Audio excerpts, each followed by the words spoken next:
Hey, I'm Zac. And I'm Jesse. And you're watching In Depth. On Now You Know.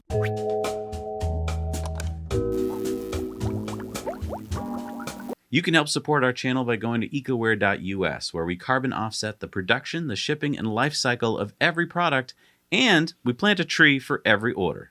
So it's carbon negative. And we're brought to you by abetterrouteplanner.com. You can click the link below and get 30-day free trial of the premium A Better Route Planner app. And we're sponsored by our friends at the solar-powered hotels in Schaumburg, Illinois, the Fairfield Inn and Suites by Marriott, and the Town Place Suite Hotel right next door. They're both connected, and they're both solar-powered, and they both have EV charging. So last week we did a lot of conjecture about vehicle-to-grid stuff with Teslas, and we were just kind of, hoping that maybe in the future, Tesla would put some vehicle-to-grid software and hardware in the cars. Well, we had a lot of good reason to believe that, but we have even more evidence right now. So Marco Gaxiola, who is an engineer at Cruise right now in San Francisco, he did a teardown of the Model 3 when he used to work at Ford, which is a competitor of Tesla's, and he found that the Model 3 already has a bidirectional charger built in. He stated this on his LinkedIn this week. I believe this will be a big game changer for all the car companies looking to get into the EV market, but will also be an interesting new road to get into the utility market. Imagine that you own this vehicle, and one morning you receive an update notification that will enable this feature, which will convert your vehicle into an energy storage V2G, V2V smart system with wheels. You will technically be able to take energy from any AC outlet at a good rate via your traditional L1 or L2 wall charger, and later then drive somewhere else, plug back again into another L1, L2 charger, but instead of charging, you could potentially sell some of your Tesla juice back at a higher rate. This without the need of any electrical modifications on your Tesla, non-Tesla wall charger. So this is big news. Yeah, it is, because remember, one of the reasons why many people said V2G wasn't really going to be a thing with Tesla is because Elon's never said that he really was going to do it. There's been some tweets implying that he might do it in the future, but there's never been like oh yeah, we're definitely on board with that. So everyone kind of thought, well, if he's not tweeting about it, then it's probably not going to be a thing. But according to his LinkedIn, Gaxiola worked at Ford until March of 2019 as a high voltage electrical vehicle validation engineer. So first of all, that makes him very knowledgeable on what he's talking about here. My conjecture here is that Gaxiola was part of a team that teared down the Model 3 and that he was probably compelled by an NDA not to say anything about this finding for probably 12 to 18 months. Now that he is at Cruise Automation, he was able to share his findings. And now that everyone is talking about V2G possibly happening, he's like, well, I better spill the beans now. It's if I wait for battery day and they talk about it, I can't just be like, oh, I knew that. He knows that, you can't do that. This is actually new information. Now, he told Electrek, what I learned on reverse engineering the Model 3 charger was that the design is fully bidirectional. This means power can be converted from AC to DC the same way as the previous example, but also power can flow in reverse direction, coming from the battery and ending up on the AC side. This is known as DC to AC inverter, and when this technology is present in a vehicle, it is known as V2G, vehicle to grid. So shout out to Electrek for finding that and getting that. And we confirmed that this is what he said on his LinkedIn. He also published this schematic of what he found. So if you're looking at this schematic and you're not an electrical engineer, you might be saying it looks like something repeated 3 times. Well, there's a reason for that. Gaxiola went on to say, to complement this, the bidirectional design is replicated 3 times across the same PCB on the Model 3 charger. Another example of redundant design that assures a working process even if one of the circuits fails. Additionally, it is a 3-phase design, so it can be used worldwide. Let's just talk about some of the implications from this, right? Because it's confusing to a lot of people. Why would you put this charger into the Model 3 from, maybe all the way back in December of 2017? Possibly, or 2018, right. Or, at some point. When they didn't have the battery technology to be able to use the cars as batteries. And let's remind people why a 1 million mile battery would be a much better choice for a vehicle to grid. Basically, you're going to be able to get more charge cycles out of that 1 million mile battery. And this is just a term now. We just say 1 million mile battery. There's a lot of technical mumbo jumbo that has to actually go into it. But it's basically increasing the number of cycles that you can cycle a battery. Right. If you can only cycle your battery, let's say 1,000 times or 2,000 times, then it's pretty much only good as your car, because that's about the number of times you're going to use it as a car. But if you can get that up to 4,000, 5,000 cycles, then there's a whole lot of cycles you'd probably never use as the car that could now be used by the grid. So that's why the 1 million mile battery is so important. Right. But if there's already this bidirectional charger in all the Model 3s and possibly all the Model Ys and possibly all the other Tesla cars for all we know, kind of presents a nice little battery backup system. Yeah, because what we talked about on our last episode was that you really wouldn't want to use existing Teslas to be vehicle to grid. But there is a use case for why you would. For instance, if the power goes out right now at your house, there's no reason why you wouldn't want to spare a cycle or two to plug in your car in the driveway to your house and have it power your house. You'd be like, well, it's worth the cycle so that I can have power now. Right. Oh, great. Now all of the things in my freezer and refrigerator don't spoil. Right. That's totally worth it. So I think this was a big clue, though, the fact that Tesla had already installed this way before when they needed it. I mean, think about this for a second. No other car company puts something in a car unless they want to immediately talk about it and sell it to you. They don't put in a cup holder and keep it hidden beneath the shroud and be like, 3 years later, all the time you had a cup holder there and now you have it. Right. Tesla put this in, I believe, because let's talk about Elon's timelines, right? When Elon thinks something's going to happen, he's almost always been right about it actually happening. It's usually the timeline that's been off. Right. So is it possible that in 2017 or 2018, Elon said, let's start putting those V2G chargers in because I think any day now we're going to have the right battery technology. Right. But then they probably didn't get to the battery on the timeline that he thought. Well, and let's keep in mind, let's go back in time to 2017, 2018. No one on Earth was saying that this was going to be a successful company. Excuse me. Yeah, except for us. And plenty of other people. But I'm just saying, in the media, it was portrayed as they're going out of business. Right. But to their mindset, right? They're so focused on getting the Model 3 produced, they probably weren't able to put their focus of engineering and talent and resources into making the million-mile battery. But now they've reached this plateau where the Model 3 is selling very well. The Model Y has just come out. They're building gigafactories all over the world. They are winning as far as the definition goes. Like, they're doing really well. It makes sense that you're going to say, okay, you know, all those things you had told me, Jeff Don or JB or whoever, let's get down to business. Let's make this 1 million mile battery. And if this is true, every existing Tesla, all million of them, can be a battery backup, then you've just increased the value of those cars. Okay, so let me just ask you, if since maybe 2017, 2018, all the cars had bidirectional chargers in them, why didn't Sandy Munro tell us about them? Because that's his job, is to tear down cars and tell us everything that there is to know about them. Well, to my knowledge, and I've watched pretty much every video that Sandy has put out in the past couple of years, I don't believe Sandy has really disclosed anything publicly about the Model 3 or Model Y chargers. That doesn't mean that he and his team haven't discovered this. There are many secrets that he only discloses to clients that pay for his in-depth reports, and that makes total sense, right? Sandy has to pay the bills. If he gives away everything on YouTube about what he finds in the car, then he's just a YouTuber, and that's the only way he makes his money. He needs to make money. He sells those reports for tens of thousands of dollars. Right. I've got to believe that one of the things in those reports is telling you all about the charging. And so there's probably some OEMs that have known about this. Okay, so there are bidirectional chargers in the Tesla Model 3. That is so exciting because it puts credence into everything that we talked about in our last in-depth. Yes. Why would you bother putting the expense of bidirectional charging in and put it in a couple of years ago if you weren't planning all along to do this?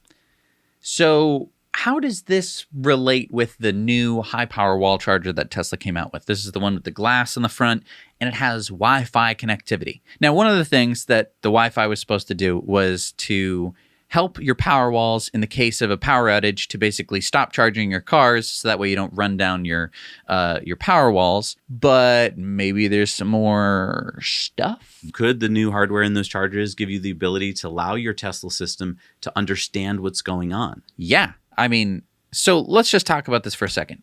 If you get a power wall installed in your house, they don't just put in a power wall and plug it into the wall. Right. There's a bunch of steps involved. One of them is putting a switch or a contactor in between you and the grid. So when you lose power, your smart power wall will say, oh, the grid is no longer giving us power. Let's disconnect from the grid, and now I will provide power to your house. Mm-hmm. Because if you didn't have that switch, you'd be giving power to the grid. Right. And the grid might not be in the best shape. Like there might be a tree that's knocked down. And if you start supplying power to the grid that they shut down to do line work on, you could be killing people. Exactly. So that's why you have that contactor there. They put that in there. They're, Tesla's smart people and it's the same thing with any generator, any backup generator that you might have. You have to be able to take your house offline, off the grid, and just power your own little house. So the one problem right now with if you have a bidirectional charging car, which suddenly I do. Right. How crazy is that? I Yeah. suddenly have a bidirectional charging car and a charger that goes somewhere into your house electrically. You need to have that contactor to disconnect you from the grid, or else you don't have battery backup. Right. And this is a really big point because you would think after watching this video that you're all going to just run out and start plugging in your cars and be like, yoo-hoo! No, first of all, it has to be turned on by software. So you won't get it till they turn it on. And B, even if they somehow turned it on and you could plug it into your house, you can't have it plugged into the house without that contactor switch, without it being installed by an electrician. So, and that's not all of it. Right. So I just want to conjecture the next step, the next evolution of houses. Because if we've talked about this before, many things in your house have been that way for decades. They're pretty dumb. And one of those things that's dumb is your electrical panel. If you go over to it right now and you open it up, you'll see there's a bunch of breakers which you physically switch with your hand.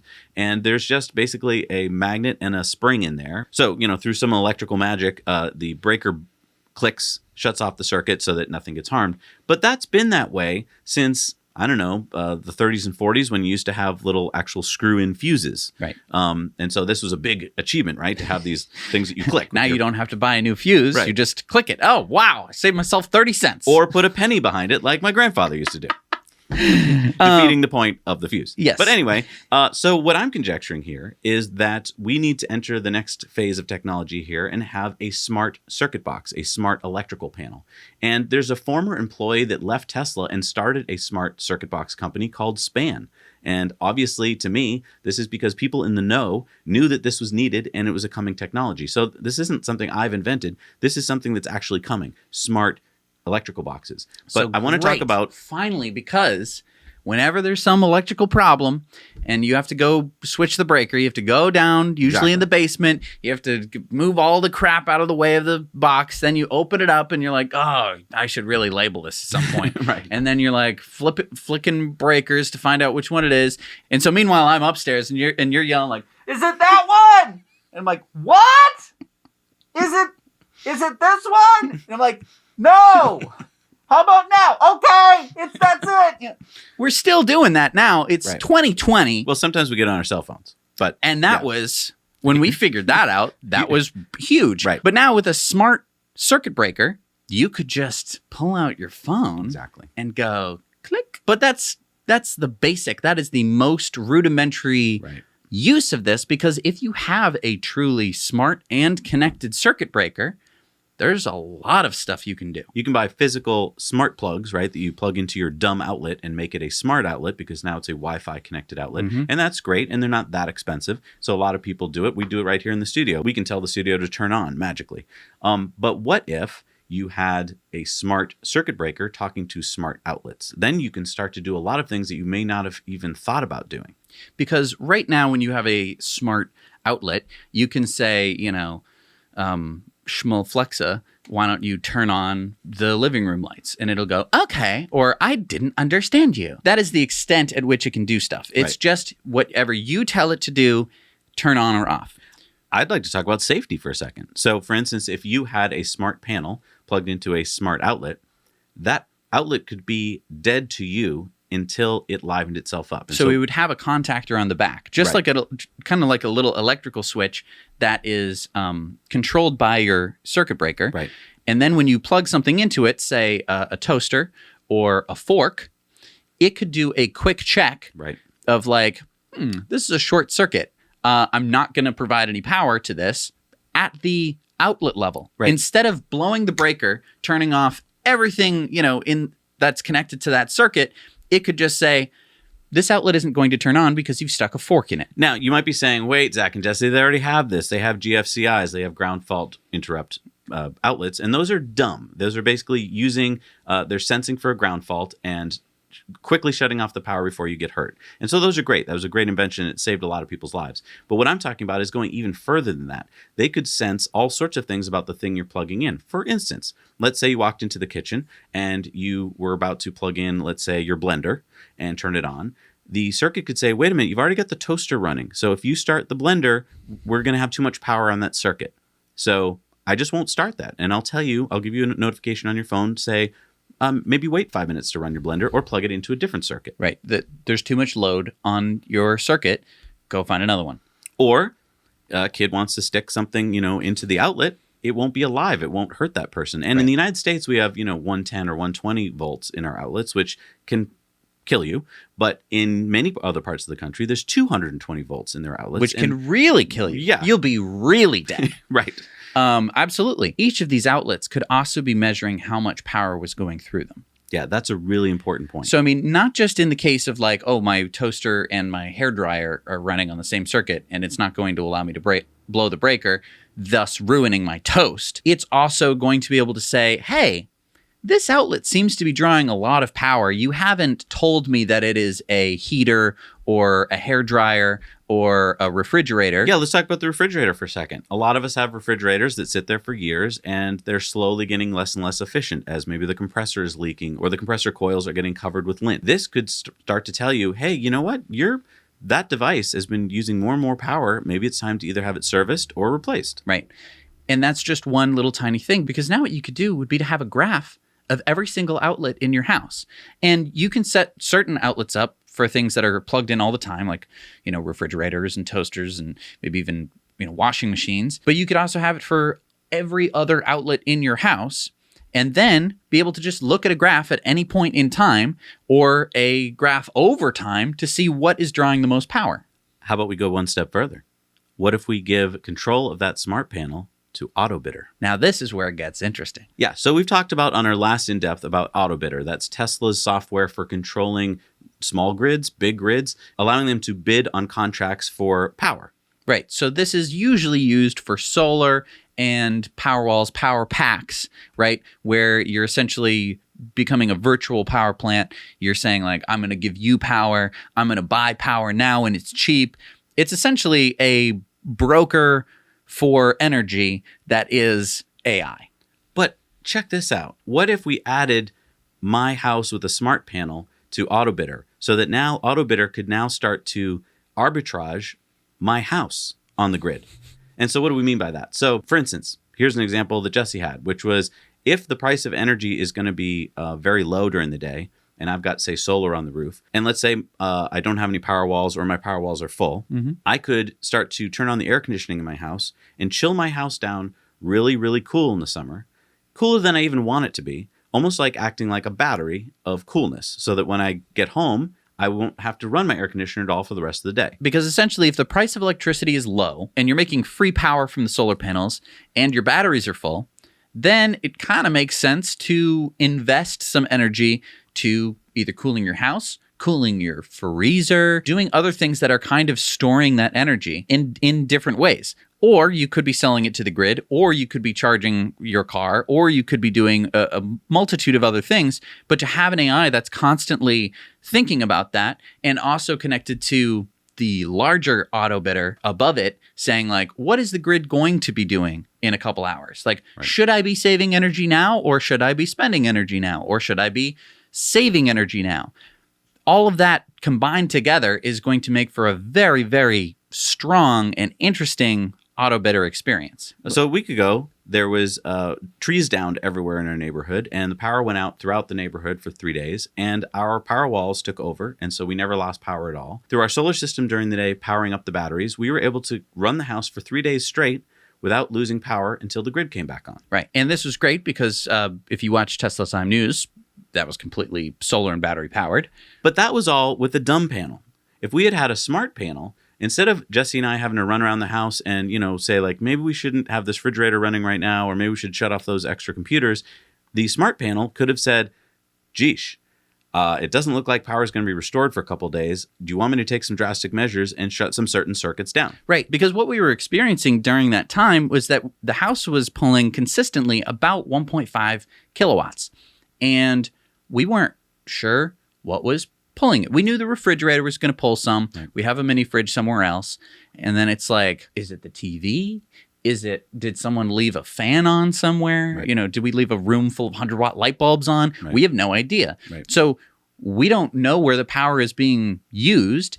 If we could look at a graph and just be like, oh, someone left the heater on down in the basement, then we could go shut it off. And this brings up another powerful thing that you could do with a smart panel. So right now, if you want your room to say shut off when you leave, you can install a motion detector and a few other smart switches, right? But without installing any of that, you could have AI on your smart panel that would say, when Jesse is not using his computer for a few minutes and his smartphone tells me that he's driven to work, I will shut off these rooms in the house because I know he's not there. And then minutes before he gets home, it can turn things on, get the air conditioner running, get the music playing the way he likes, so that without any smart switches, just this smart panel, it could do all that. And this brings up the point going back to turning these 1 million Teslas that we have right now that seem to have V2G in them, turning them into battery backups for your house. Right. So for instance, when we had lost power for 2 to 3 days, if it had kept going, we don't have enough solar on our roof to fully replenish all of the energy that we're going to use over the span of like a week or week and a half because the grid didn't want us to have enough solar. They limited us to 9 kilowatts, right? Which is a completely different issue. But what we could have done if our cars were truly V2G would be we could go somewhere else where there was power, charge up, say at a supercharger, 20 minutes, come back and power the house for days. And so I want to just talk about this. So if this is true, and if Tesla can turn this on, then what does the value of your existing Tesla become? If you can now say that it is now a backup battery for your house. Because if I would have spent, say, $3,000 or $4,000 for a backup generator, and this can provide even more power than that, right? You could easily argue that it's worth $3,000 or $4,000 more as soon as Elon turns that on. And so another way to look at it is if you wanted to buy a bunch of power walls to have battery backup in your house, you would be spending $20,000, $30,000 in power walls just to have the same amount of battery capacity as a long-range Model 3. Well, you know what? I did some research. You know about the power walls already. Those cost about $6,000 and give you 13.5 kilowatt hours of energy. But there's the next step up, right? There's the power pack. The power pack, right. Now, what's in a power pack? It's 200 kilowatt hours. 200 kilowatt hours. So, in our driveway right now, you've got your Model 3, we've got Jennifer's Model 3, we've got my Model X. That's over 200 kilowatt hours of battery storage. Do you know how much a power pack costs? No. $172,000. Wow. So in our driveway right now, we have a power pack. We have more than a power pack of energy. Wow. So we have a power... I mean, I didn't even think of it this way, that we have a power pack worth of energy sitting in our driveway. Yeah, so every 3 Teslas is roughly worth 1 power pack. More than a power pack. It's more than a power pack because it's 3 cars that can drive around and do other things. Yeah, just wrap your head around that for a second. All right, but let's go back to the smart panel because I'm coming up with even more ideas here as we're just sitting here. I know. So, I mean, your smart panel could have a very small battery in it, just a small backup battery to kind of run things if the power goes out. If you didn't have power walls. So it could notify your phone to say, hey, you've lost power. Go plug in your car. Oh, right. And then you could plug in your car. Everything comes back online. Or let's say you do have your car plugged in or you have power walls. It could say, hey, you've lost power. According to the priority list that you have, here are the things that we can shut off and give you kind of an estimate as to how long your system is going to last. It can kind of do a little bit of math with the solar, like, oh, tomorrow it's going to be cloudy, so you're not going to make as much solar energy, or it's going to be really sunny. So we're going to change our strategy based on... And here's where the auto bidder part comes in. Higher levels of auto bidder are going to know what the grid is doing. So if the grid if there's been some horrible, horrible storm, some tornado has just ripped across half your state, and power is going to be a while coming, it's going to change your battery, your storage strategy. It's going to say, you just need to keep your refrigerator on. Let's shut off all the lights. Let's shut off all the computers. Let's just keep you alive and safe. Or it's going to say, hey, it looks like just a transformer blew in your area, it's going to be back up in 30 minutes. Let's keep charging your cars. Let's keep all the lights on and the TV. It doesn't matter. Don't worry. This is all on your phone. You can make the decision. If it's wrong, you can say, no, shut everything off, or keep everything on, or keep on the refrigerator, the TV, and my heater. And to the next level, you just talked about a power outage, but to the next level, AutoBidder could strengthen the Powerwall solar system that I have now by saying, okay, the power's fine. There's no one losing power, but we're predicting that at 8 o'clock tonight, there's going to be a lot of people watching the Super Bowl. So there'll be an extra surcharge on electricity. Would you like to sell more electricity at that time to the grid? Because now we should start saving the energy in your battery. Right. And we could save more energy in the battery if we shut off, X, the Y, and fan Z. in your bathroom and, the lights that you left on in the basement. Right. I mean, it could be doing smart things all the time, but it could be saying like, hey, how'd you like to make $5? Right. Hey, all the time. You're just like, would you like to save $5 or would you like to make $10? Right. Exactly. If you were just constantly getting notifications like, yes, I would like to do that. Or no, I'm doing something important. How cool would that be? Now, this is all before autonomy even enters the picture. I want to mention a tweet that Elon just tweeted out about how he thinks the value of full self-driving is going to be $100,000 per car. So what we're talking about here is just been V2G and AutoBidder. But if you add AutoBidder to autonomy, it increases the value of the car even more. So get this. Charge your car where and when it's cheapest. And then while the car is waiting for passengers, it could be charging or discharging to make money. Right. And you can be setting certain thresholds to, I don't want to put wear and tear on like the brakes and the tires and the, exterior of my car. So I only want the car to go out and pick people up if we're going to be making a certain amount of money. The rest of the time, it's going to be grid-tied storage. Right. You're making another revenue stream with your car. And here's another thought. Even if another competitor to Tesla comes up with an autonomous car. So let's say that, Waymo or somebody comes out with, hey, we've got an autonomous car now. If their autonomous car doesn't have AutoBidder and the ability to do V2G charging, then even with that autonomous technology, they're not going to be able to compete with Teslas that have V2G technology. Absolutely. And, we're talking about all these benefits to you personally, but there is a much bigger, greater benefit to everyone on Earth. And that is that it strengthens the grid and it allows for more renewable energy generation, specifically solar. Right. I mean, as we've been seeing around the world today, we want to come out of this period that we're in with answers to bring us more resilient infrastructures and less weak links. What we're finding now is that the systems we have today are only as strong as the weakest link. And right now, there are just tons of weak links baked into the power system. For example, I mean, after a storm like we just had or ice storms that we've had in the past, generator sales spike. People just are, I need to get a generator because, of course you do. If you lose power in a terrible storm, you're going to need to stay alive, and power is part of that. This is a great value proposition for anyone who's considering buying a Tesla, putting solar on their roof. If Tesla could say, hey, while you're installing your high-powered wall charger, we'll come downstairs, we'll add a contactor to your house to disconnect it from the grid, maybe we'll throw in a power pack, whatever you want to do. If you could do that and now have backup power from your car, which, as we said before, is a lot of power, that is a huge, huge, huge value proposition. Yeah, and let's talk about Tesla from the point of view of a company selling you a product. Right now, everyone just focuses on their cars. But once you've entered their universe of power, if they can turn on V2G and VPP, then now they can upsell you solar, power walls, some kind of connection to the grid. Now you're on their autonomy network. Now you're on their VPP network. Like now you're much, much bigger part of your life becomes Tesla. Kind of like how when you enter the Apple family, for instance, it's not usually just an iPhone. It's usually their whole universe of products and software. Right. So that becomes a huge change in what we've been talking about for years, where Tesla's not just a car company. Right. And this stuff is going to be making you money, or it's going to be making money in general. Right. And who gets the money can all be dependent on Tesla. They could say, hey, you want to buy a car? Okay. Are you willing to let us use the battery for most of the time, as we talked about in our last in-depth? We'll sell you the car at a fraction of the cost, because you're going to be leasing the battery from us for a much cheaper price, because we're going to be in charge of your auto bidder. Or you say, I want to buy the car full price. I'm going to be making the money from AutoBidder.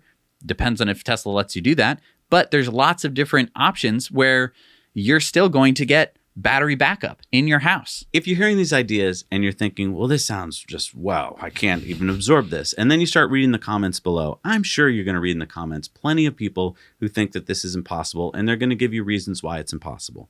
Just like there's people who said it was impossible to land rockets or to make electric cars or to make cars that are as autonomous as they are today. Or to have electricity in your house. Right. There were people who were just like, you can't possibly, the house is going to burn down. Right. You can't do it. I mean, light bulbs used to only last for about 2 hours. We've made tremendous progress. And the reason why we can make that progress is because we can imagine it.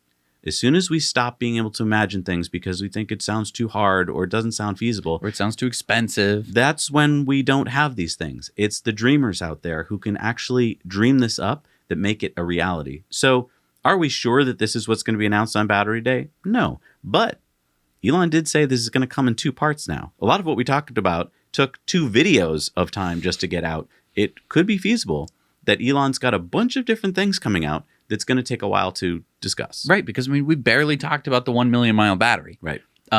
Once you have that, makes all this possible. It makes a lot of this possible. But I'm just so excited for, I'm excited about changing the way we do things from, this 1950s, breakers and stuff into the future, the real world of a smart house. Yeah. No longer is the idea of this smart house, this HAL from 2001 Space Odyssey trying to kill you thing. If it's just turning on and off outlets, that is going to save you money and save everyone, power. That is huge. Yeah, and it's not just homes; it's businesses. Businesses are the same thing. They've got electrical panels, and if those panels are smart, think of how much money and efficiency we're going to be able to get back. Yeah, I mean, this is similar to what we were talking about BrainBox AI. We did that interview with the CTO a while ago. It was basically smart panels, but for large buildings. Yeah. This is a similar idea in the smaller scale. And we didn't even scratch the surface on the AI part. Right. I mean, we were just talking about very simple programs. But I mean, yes, as soon as you put AI into a smart panel, you're going to get amazing things out of that because they're going to have so much information about how your house operates. So, I mean, smart switches are awesome. Like, I urge you guys to go get some and install them. But that's just one little outlet of your house. If your whole house or whole business now is smart, imagine what you can save. Right. So we hope that you enjoyed this episode of In Depth. We come out with it every single week. We also have Tesla Time News that comes out every Monday. We have lots of other content. We highly encourage you see all of it.